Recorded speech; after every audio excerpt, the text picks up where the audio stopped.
안녕하세요. 오늘의 건설 희소CNI 강지연 차장이라고 합니다.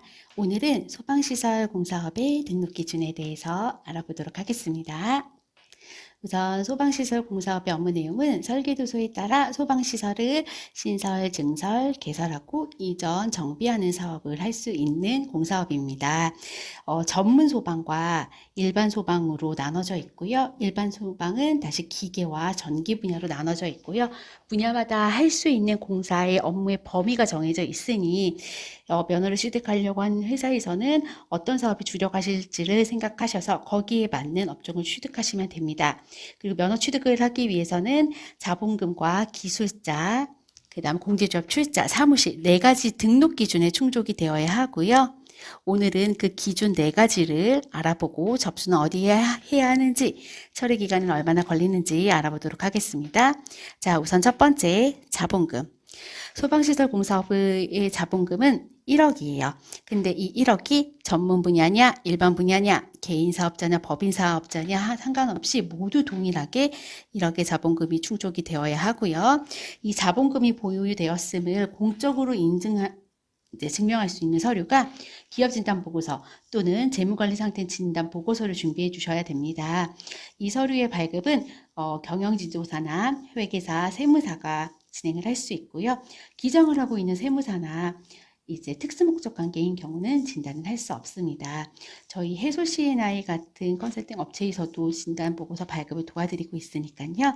언제든지 문의해 주시면 회사 상황에 맞게 기업 진단 보고서 발급을 필요한 진단 기준일 산정이나 어떻게 준비되어야 하는지 내용들을 하나하나 설명해 드릴 수 있습니다.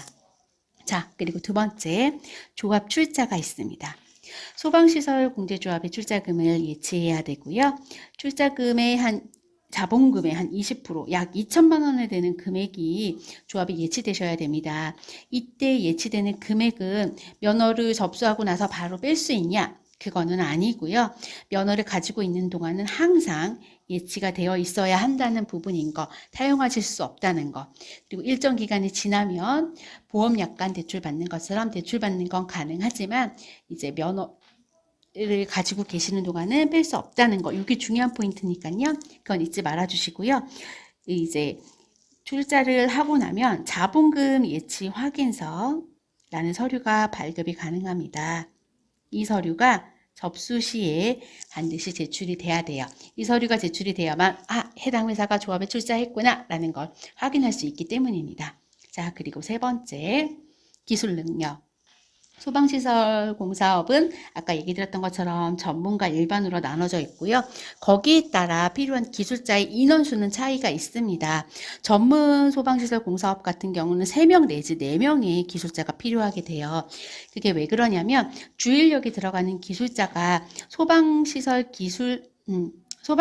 기술자나 소방설비 기사 분야의 자격증이 있어야 되는데 전문 분야 같은 경우는 기계냐 전문 분야를 가지신 분이 필요해요. 이걸 우리가 흔히들 쌍기사 자격증을 가지고 있다고 그러는데 쌍기사 자격증을 가지고 있으면 한 명만 있어도 되지만 만약에 쌍기사 자격이 아닌 한 사람은 기계를 분야를 가지고 있고 한 사람은 전기 분야의 자격을 가지고 있다면 4명의 기술자가 최소 필요 인원일 거예요. 요거가 중요한 포인트니까 체크를 해주셔야 되고요. 보조인력 같은 경우는 이제 소방시설협회에서 발행하는 인정자격수첩이나 경력첩을 가진 사람만 인정되니까 이 부분도 체크해 주셔야 합니다. 그리고 지금 일반 같은 경우는 각 분야에 맞는 기사 자격증이 있으셔야 되고 보조인력은 2명이 아닌 1명이니까요. 일반 같은 경우는 2인의 기술자가 필요한 부분이고요. 그리고 제출할 서류 같은 경우는 자격증 원본을 제출하셔야 되고요. 그리고 4대 보험 가입자 명부도 제출이 되셔야 돼요. 이 회사에 다니고 있음을 증명해야 되기 때문에 제출이 되고요. 기술자로 들어가시는 분들 같은 경우는 가장 중요한 포인트는 이중 취업이 인정이 안 된다는 거예요. 해당 회사에서만 근무하셔야 되고요. 개인 사업자도 있어서는 안 돼요. 임대사업 소득자 요 정도는 되겠지만 이제 오로지 건설업에서만 충실하게 일을 하는 사람이라고 해서 기술자로 등록이 되는 부분이기 때문에 안 되는 요건이 있는 걸 꼭 체크해 주셔야 합니다. 자, 그리고 마지막 소방시설 공사업에 필수 장비는 없어요. 보유 장비는 없고 시설로 사무실이 준비되셔야 돼요. 사무실 같은 경우는 영업을 할 수 있는 환경이 갖춰지면 돼요. 영업을 할 수 있는 환경. 그러니까 뭐 전화나 인터넷이나 집기들 갖춰져 있고 이 사무실을 이용하시는 곳이 주택이나 가건축물만 아니면 돼요. 임대차 계약서 정상적으로 작성되고 운영하시면 되는 부분이에요.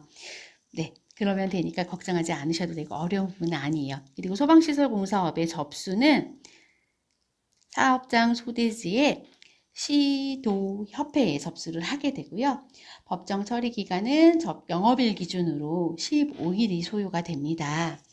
이 기간 동안 회사에서 이제 소방시설 공사 낸 서류를 검토를 해요. 임원분들은 결격 사유가 없는지, 기업 진단 보고서는 제대로 작성이 됐는지, 회사의 이제 예금은 제대로 유지되고 있는지, 기술자들은 상시 근로를 하고 있는지, 그리고 다른 데에 선임된 이력은 없는지 등을 보게 될 거고요. 이제 사무실 같은 경우도 상황에 따라서는 정말 운영하고 있는 곳인지 실사가 나올 수도 있는 거, 이런 거 중요한 포인트니까 잊지 마시고요. 간단하게 제가 등록 기준 4가지를 소개해 드렸지만 그 기준에 맞는 무수한 서류들이 제출이 되어야 하고 미비된 서류가 무엇인지 정확하게 체크를 할 수 있어야 하는 부분이에요. 해솔 C&I에서는 그런 일을 하고 있고요. 면허 취득을 위해서 궁금한 부분이 있으시다면 언제든지 문의 주시면 자세한 상담을 통해서 어떤 부분이 회사가 미비한지, 이제 미비된 부분은 어떻게 보충해야 하는지 이제 저희가 하나하나 도움을 드릴 수 있습니다. 오늘 여기까지 소방시설 공사와 면허 취득에 대해서 설명을 해드렸고요. 오늘도 좋은 하루 되시고 잘 들으셨다면 좋아요하고 구독 버튼 눌러주세요. 감사합니다.